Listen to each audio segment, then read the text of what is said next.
Hindus Aurangzeb को hate करते हैं, ये बात तो समझ में आती है। लेकिन सिर्फ पाकिस्तान में नहीं बल्कि इंडिया में भी एक बहुत बड़ी तादाद में इंडियन मुस्लिम्स मुगल बादशाह औरंगजेब को अपना हीरो मानते हैं। ये बात समझ में नहीं आती।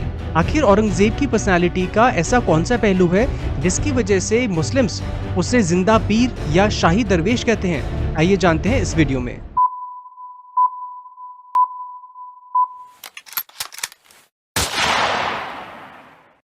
Hello everyone, welcome to my channel. If you have not subscribed to my channel, do subscribe and also press the like button क्योंकि दोस्तों आज इस वीडियो के माध्यम से मैं देश में औरंगजेब के अराउंड जो पॉलिटिक्स, कंट्रोवर्सी और टेंशन चल रही है, इन सब चीज़ों को आपको एकदम क्लियर करने वाला हूँ कि क्यों औरंगजेब इतना डिवाइसिव फिगर है हिस्ट्री का। बिकॉज ज़्यादातर हिस्टोरिकल फिगर्स की इमेज दोस्तों ब्लैक एंड व्हाइट में होती है, औरंगजेब शेड ऑफ ग्रे में आता है। वो क्या शेड है जिसकी वजह से दोनों साइड्स इतने चार्ज अप है एक दूसरे के खिलाफ? ये बात मैं आज आपको इस वीडियो में क्लियर कर दूंगा। दोस्तों आज के मुद्दे पे आने से पहले मैं आपसे एक बहुत इंपॉर्टेंट सवाल पूछना चाहता हूँ, और सवाल ये है कि क्या औरंगजेब को जो लोग हीरो मानते हैं उनको देशद्रोही या गद्दार कंसिडर किया जाना चाहिए, या जरूरी नहीं है कि जो मेरा हीरो है वो आपका हीरो हो और जो मेरा विलन हो वो आपका विलन भी हो? मतलब हीरोज भी अलग अलग हो सकते हैं, विलन्स भी अलग अलग हो सकते हैं depending upon the community and the context. दोस्तों ये एक बहुत गहरा सवाल है जो मैंने आपसे पूछा है। आपको इस बारे में जो भी लगता है प्लीज कमेंट्स में बताइए विदाउट एनी हेजिटेशन, ताकि मुझे पता चले कि मेरे व्यूअर्स इस मुद्दे पे क्या विचार रखते हैं। दोस्तों आज के इस वीडियो में मैं ये डिस्कस नहीं करने वाला कि औरंगजेब को क्यों एक क्रूर और अत्याचारी शासक कहा जाता है, क्योंकि इसमें कोई डाउट नहीं है कि उसने हिंदूज को परसिक्यूट किया है। कंटेम्प्रेरी जो सोर्सेज हैं सबके सब एक ही बात बताते हैं कि औरंगजेब एक ऑर्थोडॉक्स मुस्लिम था और उसने हिंदूज को परसिक्यूट किया था, जिसकी वजह से देश के अलग अलग भागों में हिंदुओं ने उसके खिलाफ बगावत की थी। दोस्तों आज के इस वीडियो में मैं औरंगजेब की पर्सनैलिटी का एक दूसरा पहलू बताने वाला हूँ जो जनरली हमें नहीं बताया जाता। और दोस्तों ये एक ऐसा पहलू है जिसको और सिर्फ इसको मुस्लिम कम्युनिटी में ग्लोरीफाई किया जाता है। ये बताया जाता है कि औरंगजेब सिर्फ ऐसा ही था, जो दूसरा उसका एस्पेक्ट है वो नहीं बताया जाता। और दोस्तों इसकी वजह से इंडियन मुस्लिम्स उसको ग्लोरीफाई करते हैं, उसको एडमायर करते हैं। दोनों जगह दोस्तों इतनी शार्प ओपिनियंस होंगी तो कॉन्फ्लिक्ट तो होना ही होना है। मैं आपको 5 पर्सनालिटी ट्रेट्स, वो क्वालिटीज बताने वाला हूँ जो औरंगजेब के बारे में हमको जनरली बताया नहीं जाता, but there is no doubt कि ये सारी क्वालिटीज औरंगजेब रखता था। अब आप सोच रहे होंगे कि मेरे क्या सोर्सेज हैं। दोस्तों मेरे सोर्सेज कोई कंटेम्प्रेरी हिस्टोरियंस नहीं है, बिकॉज कंटेम्प्रेरी हिस्टोरियंस का एक एजेंडा होता है, आइडियोलॉजी होती है, और वो मैं नहीं चाहता आप पे मैं पुश करूं। मैं आज आपको कंटेम्प्रेरी यूरोपियन ट्रैवलर्स जो इंडिया में आए थे उन्होंने क्या लिखा है औरंगजेब के बारे में, उनकी किताबों से मैं आपको ये चीजें बताने वाला हूँ। जैसा कि मैंने कहा दोस्तों, 3 यूरोपियंस औरंगजेब के कोर्ट से बहुत क्लोजली एसोसिएटेड थे। पहला फ्रेंच फिजिशियन बर्नियर, जो पहले दाराशिकों के कोर्ट में था बट उसकी हार के बाद औरंगजेब के अलग अलग नोबल्स से एसोसिएटेड था और बहुत इंटीमेटली उसने औरंगजेब और उसकी पॉलिसीज को देखा था। दूसरा फ्रेंच डायमंड मर्चेंट टावर्नियर, जो बहुत लंबे टाइम तक इंडिया में रहता है, कई सारी वॉयजेस उसने इंडिया में की हैं और उसने भी मुगल कोर्ट को, औरंगजेब और उसकी पॉलिसीज को बहुत बारीकी से, बहुत क्लोजली देखा है और अपनी डायरी में डिटेल में मेंशन किया हुआ है। तीसरा इटालियन फिजिशियन एंड डॉक्टर मेनुची, जिसने स्टोरिया दो मोगोर एक किताब लिखी है। लगभग 50 साल उसने इंडिया में स्पेंड किए दोस्तों, एंड एज सच इसका जो अकाउंट है बहुत डिटेल्ड है। बहुत सारी चीजें हमको मुगल्स के बारे में और पर्टिकुलरली औरंगजेब के बारे में पता चलती हैं। तो अब बात करते हैं दोस्तों मुद्दे की, वो क्या 5 क्वालिटीज हैं जिनके बारे में इन यूरोपियन ट्रैवलर्स ने अपने अकाउंट्स में लिखा हुआ है और जिनको मुस्लिम समाज ग्लोरीफाई करता है। First and foremost, Aurangzeb is known to be a very pious devoted Muslim, और इसमें कोई डाउट नहीं है दोस्तों कि वो एक सच्चा मुस्लिम था। From the perspective of Muslim community 5 बार नमाज पढ़ता था, कुरान उसको अच्छे से याद थी, कुरान को कॉपी किया करता था, ये इसका एक फेवरेट पास टाइम हुआ करता था, और कुरान को कॉपी करके और उन कॉपीज को बेचकर वो अपने पर्सनल एक्सपेंसेस पूरे किया करता था। प्लस क्योंकि उसको इस्लामिक लॉ और शरिया लॉ में बहुत ज़्यादा विश्वास था, उसने कोशिश की कि पूरे मुगल एम्पायर में इस्लामिक लॉ या शरिया लॉ इम्पोज किया जाए। भले ही ऐसा होने नहीं वाला था, इसके रिएक्शंस आए, बैकलैश आए, लेकिन from the perspective of Muslim community he was a real Muslim, एक सच्चा मुसलमान था। और उसने एक बहुत इंपॉर्टेंट टैक्स जिसको जजिया टैक्स बोलते हैं, जो नॉन मुस्लिम्स में लेवी किया जाता था, उन पे इम्पोज किया जाता था, वो भी दोबारा से री इम्पोज किया अकबर ने जजिया टैक्स को अबॉलिश कर दिया था वे बैक इन 1564, लेकिन औरंगजेब ने दोबारा से अपने शासनकाल में इसको री इम्पोज कर दिया जो शरिया लॉ में लिखा हुआ है।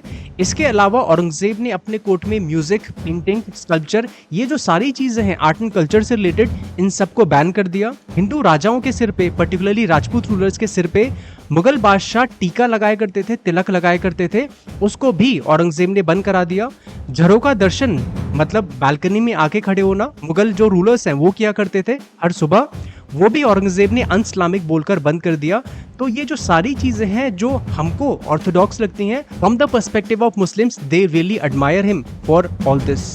दोस्तों उसकी जो दूसरी क्वालिटी कंटेम्प्रेरी यूरोपियन ट्रैवलर्स बताते हैं वो थी सिंप्लिसिटी। औरंगजेब एक बहुत ही सिंपल लाइफ जिया करता था, कोई पार्टी नहीं, कोई वाइन नहीं, कोई ओपियम नहीं, क्योंकि ज्यादातर मुगल बादशाह including his father Shahjahan, including his grandfather Jahangir, ये अपनी अय्याशियों के लिए जाने जाते थे। Apart from wine and opium इनका बहुत बड़ा विमेन का हरम हुआ करता था। फ्रेंच फिजिशियन बर्नियर कहता है कि औरंगजेब में इस तरीके का कोई भी एलिमेंट नहीं था और फ्री टाइम में या तो वो टोपी स्टिच किया करता था जो आपने छावा मूवी में देखा होगा अक्षय खन्ना को करते हुए, या कुरान को कॉपी किया करता था और इनको बेचकर जो वो पैसा कमाता था इनसे वो अपने पर्सनल एक्सपेंसेस मीट करता था।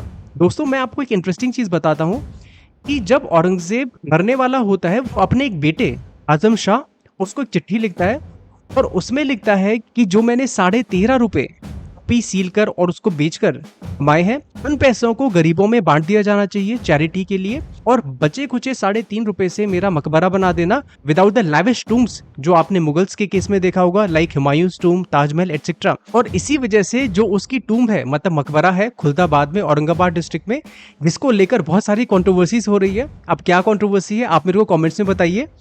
तो बहुत ही सिंपल है, कोई लगता नहीं है कि उस कब्र में कोई इतना बड़ा मुगल बादशाह होगा। Third is hard work and discipline. दोस्तों बर्नियर एंड टैवर्नियर दोनों के दोनों जो फ्रेंच ट्रैवलर्स थे उस टाइम पे यही कहते हैं कि औरंगजेब बहुत हार्ड वर्किंग था, बिल्कुल आराम नहीं करता था, हार्डली 3-4 घंटे सोता था और डिसिप्लिन लाइफ जिया करता था। उसको बस अपने काम से ऑब्सेशन हुआ करता था और अपने एडमिनिस्ट्रेशन को माइक्रो मैनेज किया करता था। भले ही वो थोड़ा पैरानॉइड भी था उस चीज के रिगार्डिंग, तो एक उसमें फ्लॉ भी है, लेकिन एट द सेम टाइम अपने इतने बड़े एम्पायर में स्ट्रिक्ट कंट्रोल मेंटेन किया करता था। और इस वजह से उसके जो नोबल्स और मिनिस्टर हुआ करते थे उनको भी पता था कि अगर वो अच्छा गवर्नेंस नहीं देंगे तो औरंगजेब उनको पनिश करेगा और शायद सजाए मौत भी मिल सकती है। चौथी खूबी दोस्तों जो यूरोपियन ट्रैवलर्स बताते हैं वो है औरंगजेब का सेंस ऑफ जस्टिस। क्योंकि वो डिसिप्लिन हुआ करता था, स्ट्रिक्ट हुआ करता था, सेंस ऑफ जस्टिस भी उसका काफी अच्छा माना जाता है, डिस्क्रिमिनेट नहीं किया करता था। भले ही हिंदूज के अगेंस्ट तो डिस्क्रिमिनेशन था बट मुस्लिम्स में जो मुस्लिम समाज था, जो मुस्लिम पॉपुलेशन थी, जो लोग उससे न्याय मांगने आया करते थे उनके साथ अच्छा फेयर जस्टिस किया करता था। और उसका भले कितना भी बड़ा ऑफिसर हो, अगर उसने गलती की है, किसी के साथ अन्याय किया है, तो औरंगजेब उसको पनिश किया करता था। और औरंगजेब की लाइफ का ये वाला पहलू मुस्लिम समाज में काफ़ी पॉपुलर है कि औरंगजेब एक बहुत फेयर एंड जस्ट रूलर था, मतलब फुल ऑफ जस्टिस। पाकिस्तान में भी उसको इस वजह से काफ़ी ग्लोरीफाई किया जाता है एंड नो वंडर कई सारे इंडियन मुस्लिम्स भी उसको फाउंटेन ऑफ जस्टिस मानते हैं। बात करते हैं दोस्तों आखिरी और 5वें पहलू की, that is climax of the Mughal empire. मतलब मुगल एम्पायर का टेरिटोरियल एक्सटेंट सबसे ज्यादा औरंगजेब के टाइम पे था। ना मुगल एम्पायर इतना बड़ा शाहजहां के टाइम पे था या जहांगीर या अकबर के टाइम पे था, ये सिर्फ औरंगजेब के टाइम पे पॉसिबल हो पाया जब वो दक्कन में आया और उसने गोलकोंडा और बीजापुर को भी एनेक्स कर लिया। दोस्तों फ्रेंच फिजिशियन बर्नियर जो औरंगजेब के कोर्ट से काफी क्लोजली कनेक्टेड था, वो कहता है कि औरंगजेब का जो राइज था from just one of the Mughal princes to the Mughal emperor, वो कोई एक्सीडेंटल नहीं था।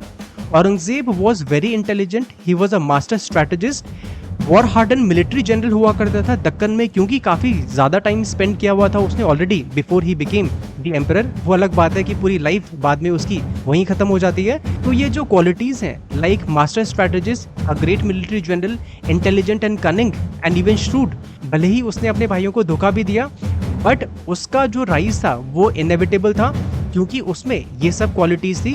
और इतने बड़े एम्पायर पे रूल, अफगानिस्तान से बंगाल, कश्मीर से साउथ इंडिया तक, कभी किसी ने अशोका के बाद नहीं किया। वो औरंगजेब था अशोका के बाद, वो इतने बड़े एरिया पे मतलब मुकम्मल हिंदुस्तान पर रूल करने वाला था। इन सब क्वालिटीज की वजह से दोस्तों मुस्लिम समाज का एक बहुत बड़ा वर्ग औरंगजेब को ग्लोरीफाई करता है, एडमायर करता है, लव करता है, जो ऑब्वियसली हिंदू समाज को खलेगी और इस वजह से दोनों साइड्स में बहुत बार टेंशन हो जाती हैं, जैसे रिसेंटली चल रही है। चलते चलते दोस्तों मैं आपको अपना पर्सनल ओपिनियन भी बता देता हूँ कि मैं इस बारे में क्या राय रखता हूँ। दोस्तों मुझे लगता है कि आपकी कम्युनिटी का कोई भी इंसान पास्ट में भले ही कितना भी ग्रेट हो, अगर उसने दूसरे समाज के लोगों के ऊपर अत्याचार किया है, उनका दिल दुखाया है, उनको परसिक्यूट किया है, तो आपको उसको अपना हीरो नहीं मानना चाहिए। फॉर एग्जाम्पल, जिस तरीके से जर्मन्स ने हिटलर को क्लियरली डिसोन कर दिया है, ने उस पास्ट को एक डार्क एपिसोड मानकर भुला देने की कोशिश की है, क्योंकि हिटलर ने लगभग 6 मिलियन मतलब 60 लाख ज्यूज को मारा, उनको परसिक्यूट किया। तो नो वंडर जर्मन्स भी उस चीज को समझते हैं कि हिटलर को हीरो कंसिडर नहीं किया जाना चाहिए। भले ही हिटलर में वो सारी क्वालिटीज थी जिनकी वजह से वो एक सिपाही से एक बहुत हम्बल कॉर्पोरल हुआ करता था जर्मन मिलिट्री में। He rose to the level of chancellor of Germany. उस टाइम के जर्मन्स हिटलर को प्यार करते थे, उन्हीं के सपोर्ट से दोस्तों हिटलर गद्दी पे आया, पावर में आया, और उसने बड़े लेवल पर अपने कंट्री को डेवलप करना और मिलिटराइज करना स्टार्ट कर दिया। That was all for the day. Don't forget to subscribe to the channel और वीडियो को लाइक करना बिल्कुल मत भूलिएगा। जय हिंद, सी यू अगेन।